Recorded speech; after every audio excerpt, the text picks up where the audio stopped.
Assalamualaikum warahmatullahi wabarakatuh. Halo teman-teman, kembali lagi ke channel YouTube aku, Novanita Sari.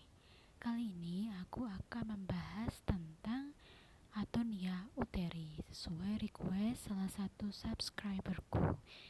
Jadi nanti di sini akan aku jelaskan bagaimana sih tata laksana dari Atonia uteri itu, karena ini juga sering keluar di soal-soal hukum maupun SKB, CPNS Bidan. Oke, nanti di sini seperti biasa akan aku jelaskan terlebih dahulu tentang materinya, kemudian kita latihan soalnya, gitu ya. Oke, sebelum masuk ke materi dan soalnya, aku ingetin lagi buat teman-teman yang belum bergabung di grup Ukom Kebidanan, silahkan bergabung di grupnya terlebih dahulu. Untuk linknya akan aku cantumkan di description box. Dan jangan lupa juga nih buat teman-teman yang belum subscribe channel YouTube aku, silahkan di subscribe terlebih dahulu ya. Jangan lupa juga like, komen, dan share, dan tekan juga tombol notifikasinya untuk mendapatkan informasi video terbaru dari aku. Oke teman-teman, langsung aja kita ke materinya. Nah teman-teman, sebelum aku jelasin tentang apa sih Atonia uteri itu, akan aku jelaskan ke teman-teman dari asal muasalnya terlebih dahulu ya. Jadi asal muasalnya adalah seperti ini ya. Kita dari awal. Sebenarnya apa sih perdarahan postpartum ya? Atonia uteri ini kan berkaitan. Kaitannya adalah dengan perdarahan postpartum ya teman-teman. Apa sih perdarahan postpartum atau biasanya juga disebut dengan PPH? Postpartum hemorrhage. Gitu ya. Nah, perdarahan postpartum ini ada ketentuannya. Maksudnya gimana? Jadi, perdarahan postpartum ini adalah perdarahan yang melebihi 500 mili, darahnya itu keluar lebih dari 500 mili. Ini pada persalinan pervaginam ya, atau setelah bayi lahir gitu ya. Perdarahannya tuh banyak gitu ya. Setelah bayi lahir, kalau pervaginam, persalinannya pervaginam ini adalah patokannya melebihi 500 mili. Kalau dia SC ya, dikatakan perdarahan postpartum adalah perdarahan yang melebihi 1000 mili pada persalinan dengan SC atau seksio cesarea. Oke, sampai sini teman-teman paham ya. Jadi perdarahan postpartum itu dikatakan perdarahan postpartum apabila ya, kalau dia persalinannya pervaginam itu darahnya melebihi 500 mili. Kalau dia SC, perdarahannya adalah melebihi 1000 mili. Oke, sampai sini teman-teman paham ya. Kalau udah paham, kita lanjut. Oke. Kemudian, perdarahan postpartum ini ternyata diklasifikasikan menjadi dua ya. Kita pelan-pelan ya, yang penting teman-teman paham. Nah, perdarahan postpartum ini diklasifikasikan menjadi dua. Ada apa aja? Ada ini teman-teman. Ada perdarahan postpartum primer dan perdarahan postpartum sekunder. Oke, aku jelaskan pelan-pelan ya. Yang pertama, perdarahan postpartum primer atau dini gitu ya. Perdarahan ini terjadi dalam 24 jam pertama persalinan atau setelah bayi lahir ya. Dalam 24 jam pertama itu berarti dia perdarahannya primer atau dini gitu ya. Nah, penyebabnya ini macam-macam teman-teman. Ada rubekan jalan lahir atau laserasi, ada karena atonia uteri. Nah, ini nanti akan kita bahas ya tentang atonia uteri. Kemudian ada retensio placenta, ada kelainan dalam pembekuan darah. Oke, sampai sini teman-teman paham kan jadinya? Oh, ternyata atonia uteri ini penyebab perdarahan ya, penyebab perdarahan. Sampai sini teman-teman paham ya? Atonia uteri itu asal muasalnya dari mana sih? Nah, dari yang udah aku jelaskan tadi ya. Kemudian ada perdarahan postpartum primer, kita sudah sebutin tadi ya, ada penyebabnya macam-macam tadi, ada atonia uteri, retensio placenta, ada kelainan pembekuan darah gitu ya. Ini nanti akan aku fokuskan terlebih dahulu atonia uteri di slide selanjutnya. Kemudian Perdarahan postpartum selanjutnya adalah perdarahan postpartum sekunder. Nah, ini perdarahan yang terjadi lebih 24 jam setelah bayi lahir. Penyebabnya ada karena sisa plasenta dan lain-lain gitu ya teman-teman. Nanti akan aku fokuskan dulu tentang atonia uteri. Oke, sebelum kita ke atonia uteri, teman-teman paham kan jadinya ya, ternyata perdarahan itu ada dua gitu, primer dan sekunder gitu ya. Oke, kita ke atonia uteri. Kita belajar pelan-pelan, tapi yang penting teman-teman paham gitu ya. Jadi kalau teman-teman paham, materinya matang, ketika teman-teman menemui soal, nanti teman-teman akan mudah untuk menjawabnya gitu ya.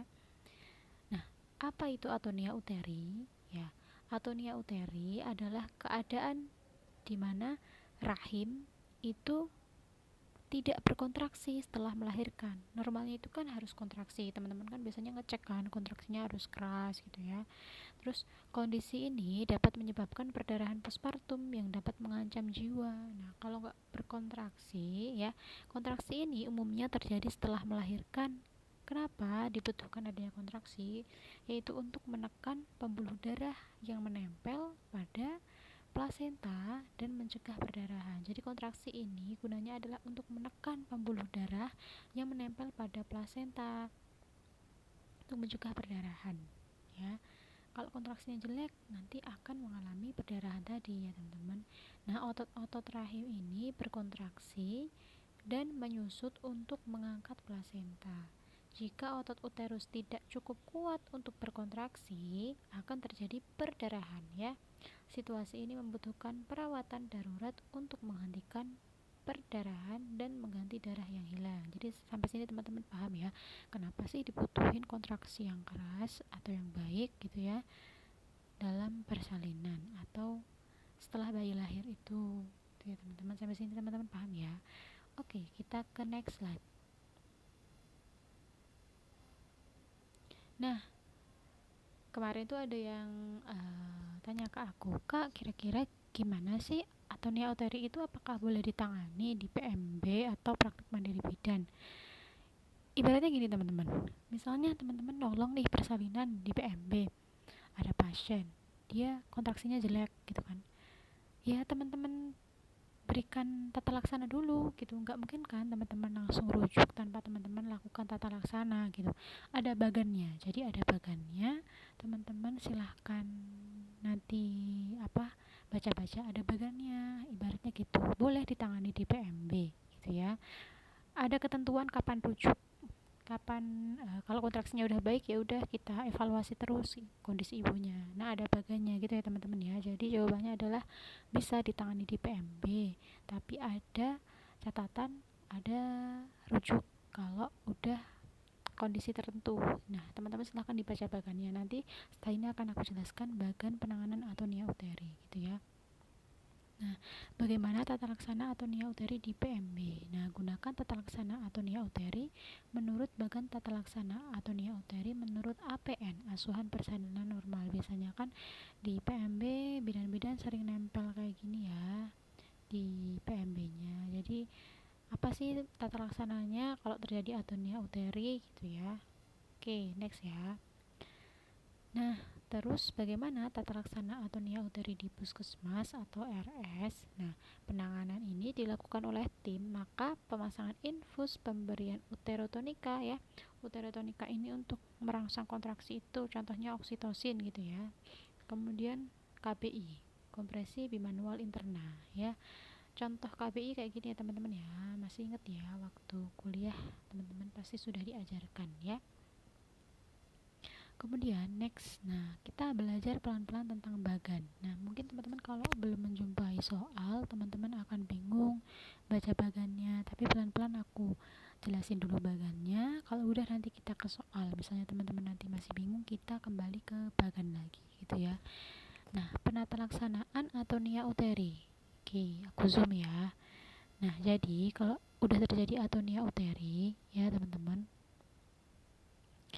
penata laksanaannya adalah yang pertama ya, teman-teman kan masase dulu nih ya kan, masase fundus uteri segera setelah lahirnya plasenta kan dilakukan masase tuh ya, dilakukan masase kan maksimal 15 detik ya, Terus kan teman-teman ngecek tuh uterusnya berkontraksi apa enggak. Kalau misalnya uterusnya berkontraksi, ya dievaluasi ya.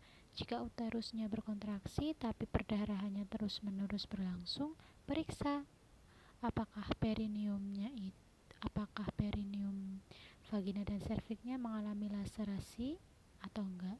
Kalau misalnya ada laserasi, silahkan dijahit atau sekedar rujuk kalau misalnya di puskesmas melebihi derajat 2 gitu ya. Nah, ini kalau uterusnya berkontraksi. Nah, kalau misalnya uterusnya enggak berkontraksi gimana? Kalau enggak, yang dilakukan adalah bersihkan bekuan darah dan atau selaput ketuban dari vagina dan lubang serviks. Kemudian pastikan bahwa kandung kemih ibu itu kosong ya, dicek VU-nya, vesika urinarianya. Nah, jika penuh atau dapat dipalpasi, lakukan kateterisasi kandung kemih dengan menggunakan teknik aseptik. Kemudian, nah teman-teman kan kalau nggak berkontraksi, bersihin dulu tuh pembekuan darah, apakah ada bekuan darah, apakah ada sisa-sisa selaput ketuban gitu, dibersihin dulu. Kemudian dicek kandung kemihnya kosong nggak. Kalau misalnya penuh, lakukan kateterisasi. Terus kalau udah, lakukan KBI kayak tadi gambar yang udah aku cantumin di slide sebelumnya ya. Lakukan KBI selama 5 menit ya teman-teman ya, selama 5 menit. Nanti kalau teman-teman bingung, kita coba ke soal ya, tapi sebelum ke soal aku jelasin dulu. Nah, kemudian kan teman-teman udah lakukan KB ini. Kalau uterusnya berkontraksi apa enggak? Ini ya. Kalau misalnya ya, kalau teman-teman udah lakukan KB ini selama 5 menit, ada kontraksi enggak? Kalau ada kontraksi, teruskan KBI selama 2 menit. Ini catat ya teman-teman, sering keluar. Teruskan KBI selama 2 menit, kemudian keluarkan tangan perlahan-lahan, pantau kala 4 dengan ketat. Nah, kalau uterusnya ini tidak berkontraksi, gimana? Anjurkan keluarga untuk membantu melakukan kompresi bimanual eksternal ya, kemudian keluarkan tangan pelan-pelan, berikan ergometrin 0,2 mg secara IM atau juga bisa dikasih misoprostol ya, ini perektal ya teman-teman. Kalau yang pernah praktik di RS biasanya kan si ibu itu dikasih misoprostol melalui rektumnya gitu ya. Kemudian ergometrin ini tidak boleh untuk ibu yang mengalami hipertensi ya teman-teman ya. Kemudian pasang infus menggunakan jarum ukuran 16 atau 18 dan berikan 500 cc RL plus 20 unit oksitosin. 20 unit oksitosin ini kan berarti 2 ampul oksi ya, 2 ampul oksi. Habiskan 500 cc pertama secepat mungkin dan ulangi lagi KPI ya. Nah, kalau misalnya nih udah dilakukan ini tapi kok uterusnya, dicek dulu. Kalau misalnya ya udah berkontraksi, pantau ibu dengan seksama selama persalinan kala 4. Kalau masih nggak berkontraksi, segera lakukan rujukan, dampingi ibu ke tempat rujukan, lanjutkan kasih infus RL plus 20 unit oksitosin atau 2 ampul oksi lagi dalam 500 cc larutan ya. Tadi kan udah dikasih oksi, nah ini dikasih lagi dengan laju 500 per jam hingga tiba di tempat rujukan atau hingga menghabiskan 1,5 liter infus. Kemudian berikan 125 cc per jam. Jika tidak tersedia cairan yang cukup, berikan 500 cc kedua dengan kecepatan sedang dan berikan minuman untuk dehidrasi.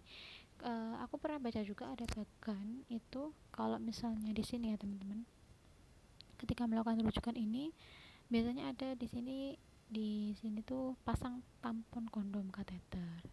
Tapi kadang tuh kalau bagan-bagan kita nyari tuh suka beda-beda ya. Nah, teman-teman sampai sini paham ya? Ya udah, oke. Kalau paham, aku coba ke soalnya ya biar teman-teman paham gitu. Oke, nah ini soalnya. Silakan teman-teman coba kerjakan terlebih dahulu. Kalau sudah, kita bahas bersama-sama ya. Oke Oke teman-teman, sebelum aku baca soalnya aku mau koreksi dulu nih. Ini yang opsi E ini KBI ya teman-teman. Tadi aku belum tipu ya. Ini KBI bukan KBE, oke? Oke, kita ke soalnya. Aku baca pertanyaannya dulu. Apa langkah selanjutnya yang dilakukan oleh bidan? Nah, kalau yang ditanyain apa langkah selanjutnya kan teman-teman otomatis harus baca kasusnya dulu ya. Kita baca bareng-bareng. Nyonya C, 28 tahun, P3A 0, postpartum baru saja melahirkan bayinya 10 menit yang lalu dengan berat lahir 3000 gram di puskesmas. Segera setelah plasenta lahir, tampak darah keluar dari jalan lahir dengan cepat. Ibu tampak khawatir. TTV tekanan darahnya 90/60, nadinya 115 kali per menit, respirasinya 29 kali per menit, suhunya 36 derajat Celcius. Kontraksi uterusnya tidak teraba. Nah, VU kosong atau vesika urinaria atau kandung kemihnya kosong. Plasentanya lahir lengkap, tidak ada laserasi jalan lahir. Bidan telah melakukan kompresi bimanual interna yang pertama setelah 5 menit dan uterus berkontraksi. Nah, kira-kira langkah apa sih yang selanjutnya harus dilakukan oleh bidan? A. Apakah memasang kondom kateter? B. Apakah memasang infus oksitosin? C. Apakah melakukan KBE? D. Apakah mengajarkan keluarga melakukan KBE? Atau E. Mempertahankan KBI selama 2 menit. Nah, kalau teman-teman menjumpai soal semacam ini, kalau teman-teman tidak hafal, aku tidak menuntut teman-teman hafal ya, tapi silahkan teman-teman pahami bagannya. Dulu waktu aku sebelum tes atau belajar tentang atonia uteri ini, untuk bagannya aku nggak hafal, tapi pahami aja dulu. Oh, kalau habis ini tuh harus ngapain, kalau habis ini terus ngapain gitu ya. Oke, kita lihat lagi ya bagannya biar teman-teman paham. Oke, di sini aku garis bawahi, di sini si bidan ini udah melakukan KBI pertama. Nah, dia udah ngelakuin KBI yang pertama. Nah, setelah 5 menit ini uterusnya tuh udah berkontraksi. Nah, yang ditanyain adalah langkah selanjutnya. Yuk kita lihat bagannya. Di sini kita lihat dulu ya teman-teman. Kan misalnya teman-teman kan udah melakukan masase 15 detik ya. Terus ternyata uterusnya ini kan tadi tidak berkontraksi ya. Nah, kalau nggak berkontraksi kan langkah yang pertama adalah bersihkan bekuan darah dan atau selaput ketuban dari vagina dan lubang serviks. Terus tadi kan si kandung kemih ibunya kan juga udah kosong dan bidan melakukan KBI yang pertama. Ini ya, yang pertama. Berarti ini. Berarti si bidan ada di langkah yang ini. Oke, sampai sini paham ya? Nah, kemudian apa sih langkah selanjutnya gitu ya? Langkah selanjutnya, dan tadi kan di soal dikatakan bahwa uterusnya ya sudah berkontraksi. Ini ya, berarti kan kita harus ke yang tabel ini. Berarti adalah teruskan KBI selama 2 menit gitu ya. Nah, gampang banget kan kalau teman-teman paham sama bagannya. Berarti jawaban yang betul adalah opsi E. Kayak gitu teman-teman cara jawabnya ya. Sampai sini teman-teman paham ya. Oke, ternyata ini udah di slide terakhir. Sengaja aku cuma ngasih sedikit biar teman-teman tuh nggak pusing, karena apa ya, pelan-pelan gitu ya. Next time insya Allah kalau ada waktu senggang aku coba kasih lagi soal-soal tentang PPH atau postpartum, perdarahan postpartum ini tadi ya. Pokoknya kan masih ada ya tentang retensio placenta dan lain-lain gitu. Oke teman-teman, ini aja yang bisa aku sampaikan. Semoga teman-teman paham. Kalau ada kurangnya atau ada masukan silahkan teman-teman komen di bawah, atau boleh juga chat di Telegram. Dan mohon maaf kalau kadang di Telegram itu suka ketimbun-timbun, jadi kadang aku jarang balas, kadang lupa balas gitu ya teman-teman. Oke, ini aja yang bisa aku sampaikan. Semoga bermanfaat buat teman-teman dan jangan mudah puas dengan misalnya teman-teman try out yang pertama hasilnya bagus, terus selanjutnya teman-teman gak belajar. Jangan gitu ya, teman-teman harus tetap belajar dikit-dikit tapi sering gitu ya, bisa karena terbiasa gitu. Oke, sekian dari aku. Dan sebelum aku tutup, aku ingetin lagi nih buat teman-teman yang belum subscribe channel YouTube aku, silahkan di subscribe terlebih dahulu. Jangan lupa like, komen, dan share, dan jangan lupa tekan notifikasinya. Oke, sekian. Wassalamualaikum warahmatullahi wabarakatuh. Bye bye.